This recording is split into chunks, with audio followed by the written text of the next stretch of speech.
তারা ক্রিকেট বুঝে না, তারা এই মুহূর্তে বাংলাদেশের সবচেয়ে সুখী মানুষ। মানে তাদের কোনো দুঃখ নাই, কোনো ডিপ্রেশন নাই তাদের। হ্যাঁ, তো আগামী প্রজন্মে যারা আসস, যারা এই ভিডিও দেখতেছস, যারা পাবজি ফ্রি ফায়ার এগুলা লই ফরি থাকস, তাদের উদ্দেশ্যে বলি রেগুলার লই ফরি থাক।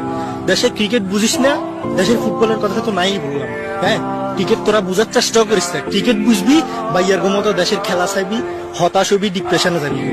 বাইরে ভাই, বাংলাদেশে ক্রিকেট বুঝার কোনো দরকার নাই। আগামী প্রজন্মের যারা আসস, তোরা এই ফ্রি ফায়ার পাবজি মোবাইলের মধ্যেই ফরি থাকে। মাঠে যাওয়ার লাগতো না, ক্রিকেট খেলার লাগতো না, ক্রিকেট বুঝার লাগতো না। ক্রিকেট বুঝবি বা ইয়ার মতো কি হ্যাক্সের মারা হবি, কোনো কথা নাই। ডিপ্রেশনে যাবি, ডিপ্রেশনে। বাংলাদেশ খেলা চাই এ পর্যন্ত কত তরুণের, মানে যারা ক্রিকেট প্রেমী আছে তাদের হৃদয় যে বাইংছে, ভঙ্গ হয়ে গেছে, হতাশায় আমরা শেষ, একদম হতাশায় ফুল প্যাকেট হয়ে গেছে। তো যাই হোক, আগামী প্রজন্মের পোলাপাইন, আমাদের পরের জেনারেশন, তোরা ক্রিকেট বুঝিস না, ক্রিকেট খেলিস না, এই ফ্রি ফায়ার পাবজি ফ্রি থাক, ঠিক আছে? ওকে, থ্যাংক ইউ ভেরি মাচ।